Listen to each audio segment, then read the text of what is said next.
Mesdames et messieurs, bonjour. Heureuse de vous retrouver sur PDCI TV, votre chaîne préférée. Aujourd'hui, pour notre premier numéro de notre émission L'Angle Éco, nous recevons M. Akafo Franck Hervé, directeur de l'identification et de l'immatriculation du PDCI RDA. Il est ingénieur statisticien. Il est expert des statistiques d'entreprises et en financement des organisations. Bonjour M. Akafo. Bonjour Mme Assoumou. Je suis avec mon binôme, Mayol Kwasi. Bonjour Mayol. Bonjour Mme Assoumou. Le thème de cette émission aujourd'hui, c'est l'impact du Covid-19 sur les PME et le secteur informel.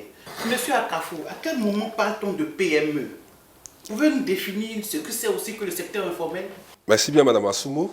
Donc l'État de Côte d'Ivoire a eu à prendre un décret en 2012 pour pouvoir définir exactement ce que c'est les PME. Et donc ce décret indique qu'elle est considérée comme une petite et moyenne entreprise, toute entreprise qui emploie en permanence moins de 200 employés et qui réalise un chiffre d'affaires annuel hors taxe de moins de 1 milliard de francs CFA. Et donc à l'intérieur de ces PME-là, il y a ce qu'on va appeler les micro-entreprises qui, elles, vont réaliser des chiffres d'affaires annuels hors taxe de moins de 30 millions. Les petites entreprises qui vont réaliser des chiffres d'affaires hors taxe compris entre 30 millions et 150 millions. Et les moyennes entreprises qui, elles, vont réaliser des chiffres d'affaires supérieurs à 150 millions et en deçà de 1 milliard de francs CFA. Pour ce qui est du secteur informel, donc ce sont ces petits opérateurs que nous voyons dans l'économie, dans les rues, dans nos communes. Ce sont des opérateurs qui échappent très souvent aux exigences fiscales de l'État, qui ne sont pas fichés dans les statistiques de l'État, qui exercent leurs activités dans des locaux peu adaptés et qui ne tiennent pas ce qu'on va appeler une comptabilité formelle, qui fait office d'élément légal au niveau de l'État de Côte d'Ivoire. Et donc, c'est des structures qui sont peu capitalistiques. On n'a pas besoin de beaucoup de moyens pour y investir et qui travaillent avec certains moyens. Leur technologie n'est pas aussi développée. Donc, en clair, le secteur informel est le secteur qui est ouvert et accessible à tout agent économique qui veut s'y mettre. Parlons des PME. Y a-t-il un cadre juridique qui les encadre, les PME? Oui, en Côte d'Ivoire, il y a un cadre juridique et depuis longtemps, il y a des ministères qui sont en charge de ces petites et moyennes entreprises. Mais ce qu'il faut noter, c'est que malheureusement, nos États africains et nos gouvernants n'ont pas compris que l'émergence des PME vient pour pouvoir densifier l'action d'industrialisation. Les pays industrialisés tels que l'Allemagne et les États-Unis, au sortir de la Deuxième Guerre mondiale, ont beaucoup investi dans les petites et moyennes entreprises pour pouvoir accompagner leur industrialisation. Et donc en Côte d'Ivoire, nous avons eu une vague de mesures, mais jusque-là, c'est resté au stade de buzz, parce qu'après, les résultats n'ont pas été des résultats concrets. En 2015, je pense, il y a eu une initiative très ambitieuse appelée le programme Phoenix, qui a été initié par le ministre Jean-Luc Billon, qui a défini un peu le cadre pour la projection et l'émergence d'un certain nombre de PME en Côte d'Ivoire. Ce programme était basé sur 4 piliers importants. Le premier pilier, c'était d'améliorer l'accès au financement des entreprises. Le second pilier, c'était de renforcer les capacités de ces entreprises-là. Le troisième pilier, c'est de créer un climat des affaires permettant à ces PME-là de bien exercer. Et en dernier ressort, il fallait créer ce qu'on va appeler une culture entrepreneuriale, ce qui manque très souvent dans nos économies. Et donc ce programme-là, effectivement, a commencé à avoir des effets positifs parce qu'il a permis de mettre en place ce qu'on appelle aujourd'hui l'Agence Côte d'Ivoire PME, qui est une structure spécialisée qui accompagne les petites et moyennes entreprises. Et à terme aussi, il y a eu un fonds de garantie qui a été aussi mis en place. Mais malheureusement, vous savez que nos États sont très souvent soumis à des instabilités institutionnelles. Et donc un ministre vient quand il part, les réformes qu'il a commencées ne sont pas continuées par son successeur et très souvent les activités sont freinées. Très bien, M. Akafo, nous sommes très bien lancés dans le débat. Moi, je voudrais savoir combien y a-t-il de PME dans notre pays? Selon les statistiques les plus actualisées de l'Institut national de la statistique, nous sommes à autour de 60 000 petites et moyennes entreprises. Et pour ce qui est du secteur informel, nous sommes à près de 2 300 000, selon la dernière étude qui a été menée au niveau de l'UEMOA, une étude que nous avons eu la chance de pouvoir conduire. Quelle est donc la contribution des PME dans le produit intérieur brut PIB national? Comme je disais tout à l'heure, les PME vont représenter près de 93% des entreprises du secteur moderne en Côte d'Ivoire. Et donc 93%, En termes de contribution au PIB, il faut dire que les PME font le tiers de la création des richesses en Côte d'Ivoire. C'est-à-dire sur la décennie qui vient de passer, la contribution des PME est évaluée à près de 35% du PIB. Vous voyez que c'est énorme. Et on ne parlera pas de création d'emplois parce que les PME restent les structures qui sont les plus créatrices d'emplois. Elles font pratiquement 70% de l'emploi formel dans le pays. J'ai envie de rebondir, 70% de l'emploi formel dans le pays, c'est important. Quelle est la stratégie du gouvernement pour le développement de ces PME? Parlant de stratégie, il faut dire que jusque-là, les politiques ne sont pas très densifiées. Parce qu'on parle beaucoup des PME, des définitions d'accompagnement des PME, mais en réalité, on a des structures qui existent, telles que l'Institut ivoirien de l'entreprise. Il y a l'agence PME qui vient d'être créée. Il y a aussi des fêtières telles que la FIPME et la Confédération générale des entreprises qui sont là. Mais il faut dire que le talon d'Achille réel de ces petites et moyennes entreprises, c'est l'accès au financement. Et donc, à ce niveau-là, vraiment, il y a encore beaucoup à faire. L'État doit continuer peut-être les actions qui sont en cours, mais il faut dire que c'est encore très timide. Et le secteur informel? Au niveau du secteur informel, je pense que c'est là où il y a peu de politique réellement.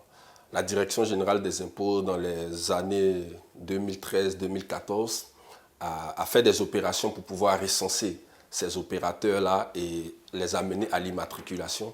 Mais il faut dire que ce sont des chefs d'unité qui ont très souvent la phobie de la fiscalité. Et donc, il faut que nos États arrivent à les envoyer vers cette culture de la fiscalité à travers nos collectivités locales, puisque ces petites unités informelles sont déjà fichées dans nos mairies.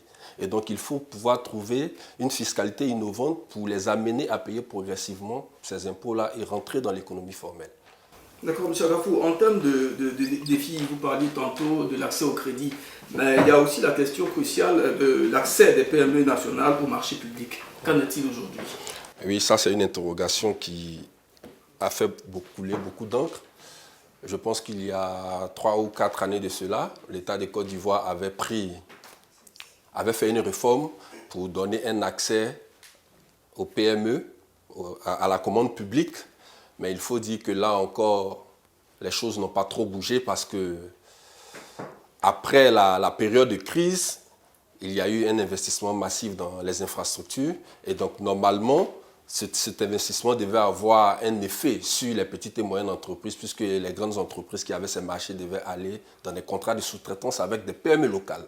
Mais ce qu'il faut noter, c'est que ces multinationales en général n'ont pas trop de confiance à nos PME locales parce qu'elles estiment que ces PME ne sont pas outillées. Et donc très souvent, ces sous-traitances-là sont encore délocalisées ou faites avec des PME à l'international, ce qui fait que nos PME en réalité n'arrivent pas à engranger des revenus et des bénéfices substantiels au niveau de la commande publique. Mais je pense que des efforts doivent continuer à être faits à ce niveau-là parce que, comme on le dit, la densification du secteur des PME, l'émergence des PME contribue fortement aussi à créer de la richesse. Si les PME locales arrivent à faire des bénéfices, elles pourront payer plus d'impôts et cela permettra aussi à l'État de Côte d'Ivoire de faire face à ces dépenses. Qu'en est-il de la formation des jeunes promoteurs, justement, qui reste l'un des défis à relever? Oui, c'est un défi important parce qu'entreprendre, il faut d'abord oser, mais après avoir osé, il faut avoir de la formation après pour pouvoir diriger sa petite structure qu'on met en place. Il faut pouvoir rechercher des marchés tant au plan local qu'à l'international et cela nécessite vraiment de la formation, du renforcement des capacités et un accompagnement. Et je pense que nous avons des structures ici, en Côte d'Ivoire, qui devraient pouvoir vraiment accentuer et aller vers ces petites et moyennes entreprises-là pour les accompagner. Je vais prendre simplement le volet de la gestion quotidienne même de leur business. Aujourd'hui, nous avons des centres agréés de gestion qui devraient pouvoir accompagner ces petites et moyennes entreprises-là pour que ces petites et moyennes entreprises arrivent à mettre en place des comptabilités, à élaborer des états financiers qui leur permettent d'aller sur le marché financier. Monsieur Akafou, par rapport à la situation de crise sanitaire que traverse le pays, quelles sont les actions fortes engagées par l'État pour soutenir ces PME? Oui, je pense que la situation de crise à Covid-19 que le pays vit est une situation qui est très désastreuse pour l'économie en général, parce que les prévisions font dire qu'il y aura une perte globale d'activité de près de 30%, pouvant entraîner une perte en point de PIB de l'ordre de 6 points de PIB. Donc la Côte d'Ivoire risque de rentrer en récession si cette situation doit perdurer, chose que nous n'avons pas vue depuis des décennies. Monsieur Kafou, dans un langage terre à terre pour les téléspectateurs qui nous écoutent, soyez plus explicite. Est-ce qu'on doit avoir peur d'un lendemain? Oui, mais nous sommes déjà dans ce lendemain-là. Et aujourd'hui, il y a plein de chefs de petites et moyennes entreprises qui ont dû fermer boutique. Quand vous prenez les PME qui sont dans l'hébergement, dans l'événementiel, dans la culture, quand vous prenez les structures telles que les maquis, les restaurants, toutes ces structures informelles-là, aujourd'hui, ont perdu la totalité de leurs activités. Parce que le gouvernement a dû prendre des mesures pour éviter la propagation de la pandémie. Mais ces mesures-là ont eu des effets très négatifs sur ces PME-là. Il y a des statistiques. Pour ces gérants et ces PME. Pour l'instant, les mesures que nous connaissons, c'est la mise en place d'un fonds de soutien pour ce qui est des PME d'un montant de 100 milliards et pour ce qui est du secteur informel aussi d'un montant de 100 milliards. Mais c'est des annonces qui ont été faites. Nous sommes en cours d'opérationnalisation de ces annonces-là. Nous espérons que les choses iront un peu plus vite, mais il faut comprendre que quand ce type d'annonces sont faites, il faut que les structures qui sont spécialisées à la mise en œuvre de ces politiques-là arrivent à s'activer. Nous avons lu il n'y a pas longtemps dans la presse qu'un cabinet international a été recruté pour pouvoir faire une étude, définir les critères pour l'accompagnement de ces PME.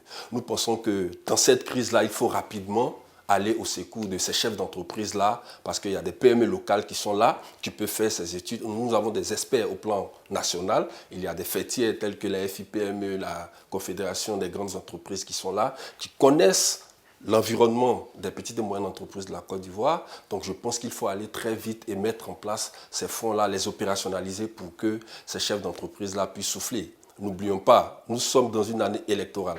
Et quand nous sommes dans une année électorale, la commande publique rétrécit. Les investissements diminuent parce qu'il y a un risque pays qui est là. Et donc ces chefs d'entreprise-là sont vraiment dans une situation qui est très désastreuse. Donc l'État, c'est vrai, a pris des mesures, mais il faut que ces mesures-là rentrent dans leur phase pratique très rapidement. Vous parlez de phase pratique. Nous sommes en train d'aller vers le déconfinement total. Rien n'a été fait. C'est quand cette phase pratique va être rendue? On se pose tous la question, parce que c'est vrai que nous allons vers le déconfinement, mais il faut dire que cette crise-là aura des effets pervers jusqu'à la fin de l'année 2020. Parce qu'aujourd'hui, les pays industrialisés n'ont pas encore ouvert leurs frontières. Or, avec la fermeture des frontières, on ne peut pas avoir des matières premières, on ne peut pas faire des transits. Donc, vous voyez que la crise, nous allons la subir jusqu'à la fin de cette année-là, selon les scénarios les plus optimistes. Donc, l'État, comme vous le dites, a pris des mesures. Il faut que les structures qui sont en charge de la mise en œuvre de ces mesures-là s'activent pour que nos chefs d'entreprise ne croupissent pas dans cette situation. Monsieur Akafou, nous allons prendre le temps de visualiser un reportage que PDCI TV a fait au niveau de la commune de Cocody et après on revient sur notre plateau. Comme beaucoup de jeunes débrouillards dans sa situation avec la paralysie de son activité lucrative, comment joindre les deux bouts lorsqu'on a une femme et des enfants, lorsqu'on a des charges? Face à cette pression économique imputable à la crise créée par le coronavirus, il est obligé de revenir en famille chez sa mère, qui le soutient dans cette pénible épreuve. Car nullement approché par quelques autorités que ce soit pour en savoir sur son sort en vue d'y apporter un soulagement. Il y a eu un bouleversement. Il y a eu un bouleversement même. L'État nous demande de fermer. J'ai fermé totalement le maquis. Le restaurant, j'ai fermé. Les gens appellent, madame, tu n'as pas prévu, j'ai fermé. Puisque il y a un épidémie de la maladie, tout ça là. Déjà, nous sommes à 2 mois de là qu'on vit. J'ai fermé, aucun soutien, c'est-à-dire qu'il n'y a pratiquement rien pour survivre. D'abord à la maison même. Ici, est fermé pour survivre. Il y a la maison que je dois payer, il y a le magasin, il y a les factures. C'est-à-dire que tout doit être payé. Avec quoi? J'ai perdu vraiment mon mari, ça fait plus de 15 ans que j'ai perdu mon mari. C'est avec cette activité-là que je fais tous mes besoins. Tout ça. Ma maison, c'est-à-dire que tout. Mes enfants que je dois scolaриser, je dois faire tout. La nourriture, c'est-à-dire que tous mes petits besoins, c'est avec le restaurant. Ça. Maintenant que c'est fermé, ça fait 2 mois que c'est fermé. Franchement dit, ça appelle même que je mange à la maison et les enfants. Je me sens abandonnée, puis le soir même encore mes enfants. Surtout des enfants, mes enfants. Mes enfants, j'ai vu mes 3 enfants à la maison. Depuis matin, rien sur la bouche. C'est vrai que si je mange le peu de riz là, je ne pourrais pas manger à midi le soir. On ne doit pas vivre ce genre de truc à la population. Je suis père de famille, j'ai 2 enfants qui sont à bas âge. Le premier, il a 5 ans, le deuxième, il a 1 an et demi. Voilà, donc c'est vraiment pas facile, quoi. J'étais obligé de les ramener en famille pour que les parents puissent s'en occuper parce que je n'ai plus de moyens, je suis vraiment à bout. Voici maman qui est là, c'est elle qui s'occupe présentement des enfants. Voilà, c'est très pénible en ce moment parce que je suis sans activité. C'était ça mon gagne-pain, mon truc quotidien. Et voilà, depuis, j'ai pratiquement près de 7 personnes qui sont au chômage, qui n'ont vraiment rien, qui comptaient vraiment sur moi, parce que c'est grâce à ça, nous aussi, on essaie de se débrouiller, de se tendre la main. C'est mon seul business, parce que j'étais commerçant là-bas, c'est grâce à mes économies, j'ai développé ça. Et puis aujourd'hui, vu le Covid, c'est vraiment pas facile, parce que là, j'ai tout perdu, je n'ai plus rien, en attendant l'aide du gouvernement qui a été proposée. Mais bon, je me demande bien, mais quelles sont les mesures prises pour pouvoir avoir accès à ces fonds-là? Parce que jusque-là, rien... je n'ai rien reçu, je n'ai pas eu quelqu'un qui est venu me visiter, me demander de tout ça. J'ai vu, comme on dit, le responsable de tous les tenanciers et restaurants de Maquis de Côte d'Ivoire. C'est un grand frère qui s'appelle Aimé Zébier, voilà, c'est lui qui fait la démarche auprès de nos dirigeants pour pouvoir permettre à ce qu'on puisse rouvrir nos activités. Donc, on attend tous que la réponse soit favorable et puis on essaie de redémarrer. Angre Terminus Maou, gare de taxis communaux, qui d'ordinaire assez bouillant et gouillant de monde, présente un autre visage ce mercredi 6 mai 2020. Adossé à son véhicule, Ouattara Swalio attend désespérément les clients. En ce temps de pandémie du coronavirus, l'activité économique tourne au ralenti. Confinement oblige. De plus, l'arrêté municipal en date du 20 mars 2020 qui impose la limitation des passagers dans le véhicule de transport en commun n'est pas fait pour arranger les choses. Cette mesure impacte fortement la recette journalière. C'était déjà difficile, mais ça l'est encore beaucoup plus maintenant, depuis la maladie. Là. Voilà. Bon, en fait, c'est parce qu'on n'a pas le choix, qu'on ne garde pas, sinon, franchement, c'est ça qu'il fallait faire. Déjà, c'est difficile d'avoir même les passagers. En plus, il faut prendre 3 personnes. Donc là où on faisait 14 000, aujourd'hui, c'est 8 000. Donc pratiquement, on peut dire la moitié de la recette qu'on perd là. Or, les charges sont restées en l'état. On a l'entretien des véhicules qui sont toujours les mêmes. Vous avez les charges de famille et tout ça qui sont toujours là. Moi, je suis propriétaire de ma voiture. Beaucoup ont garé. Ils ne peuvent pas s'en sortir. Ils ne peuvent pas faire les 8 000. Parce qu'en fait, figurez-vous, il n'y a pas de salaire pour les chauffeurs. Généralement, ils travaillent. Si après la recette, ce qu'il a en dehors de la recette, c'est ça qui constitue son salaire. Bon, naturellement, si vous n'arrivez pas à faire plus que les 8 000, vous n'avez rien. Voilà. Et donc, beaucoup aujourd'hui ont préféré garer. Ça, c'est des chauffeurs. Il y a même des propriétaires aussi qui ont trouvé que les 8 000 sont insuffisants. Donc, ils ont préféré garer les voitures. Et donc, tous ceux qui conduisent ces voitures-là sont à la maison actuellement, ils ne font rien. Monsieur Akafou, votre commentaire sur cet élément que nous voulons voir. Le tableau, il est très sombre et il est vraiment affligeant, surtout pour une mère des familles. Et ces personnes vulnérables, il faut en dénombrer en termes de millions parce que ne serait-ce que les prévisions qui sont faites au niveau du secteur informel, il y aura une destruction de près de 1 300 000 chefs d'unités de production informelle. C'est énorme. Et quand nous savons qu'en Afrique, avec la pression communautaire, une personne a en charge un ratio de près de 10 personnes, vous voyez que ça fait vraiment beaucoup. Vous prenez le jeune entrepreneur, le jeune promoteur qui a dû monter son business, mais actuellement tout est fermé.